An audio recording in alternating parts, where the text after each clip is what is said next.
Welcome to my mini vlogs.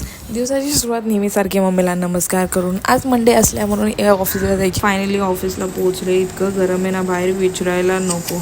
खूपच जास्त गरम. आणि एकतर माझ्या चेहरा किती घाण पिंपल आला आहे ना. इतकं बेकार दिसतं आहे ना, विचारायला नको. पण मी गोड दिसते इतकं.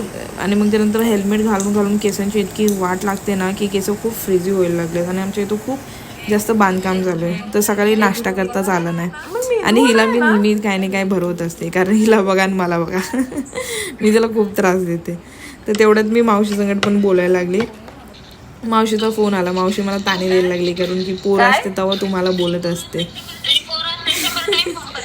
मग थोडं काम केलं, मग एडिटिंग केली आणि मग तसंच झाला टाईम आणि मग निघाली घरच्यासाठी. नोटीस केलं की पेट्रोलच संपलं. मग चला पेट्रोल नेहमीच ट्रॅफिक असते. इतकं का ट्रॅफिक असतं समजत नाही. येताना मी थोडी भाजी घेतली आणि हा बघा आमचा पिचू. घरी आले की पहिलं तो असतो की काय कुठं कसं सगळं चेक करतो मी, काय काय आणलंय काय नाही. मग ते माझी प्यार करणार, मस्ती करणार. सकाळी मी बनवलेली कारल्याची भाजी, तर आता मी बनवते मसूर डाळ आणि भात. त्यासाठी मी टाकते कांदा, टमाटर आणि हळदी मीठ तेवढंच लावून तडका लावते. मग तेवढ्यात भात पण ठेवला साईडला शिजायला. मग तडक्याची तयारी करता करता मी तडक्यामध्ये टाकलेलं हे तेल, जिरा, लसूण, कांदा, मिरची आणि कढीपत्ता.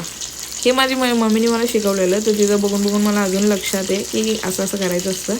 तर मी तसंच बनवते. पण रोज काय बनवायचं, कसं काय करायचं नाही, लय अवघड होऊन जातं की रोज काय नवीन बनवायचं, नवीन काय पदार्थ करायचं असतं. आणि एकतर माझ्यावर मला भावाला विचारलं ना, तर तो नेहमी तू तुझ्या पसंतीशी काय हे बनव. मग काय बनवायचं मला ठरायला खूप अवघड पडतं. मग त्यानंतर बस स्वयंपाक करता करता इतकं पसीना होऊन जातो ना की पूर्ण अंघोळच होऊन जाते, विचारायच नको. मग त्यानंतर कोथिंबीर मी साफ करून घेतली. तेवढ्यात डाळही शिजून निघाली. मग शिजून झाल्यानंतर मी थोडं भात खाल्लं, कारण स्वयंपाक करता करता इतकी गरम होते ना की जेवायची इच्छाच मरून जाते. तर मी थोडंच खाते. जेवायच्या नंतर मी पिचूसोबत टाईमपास केला, कारण अख्खा दिवस एकटा घरात असतो म्हणून मस्ती करते. Okay, that's it for the day. Good night.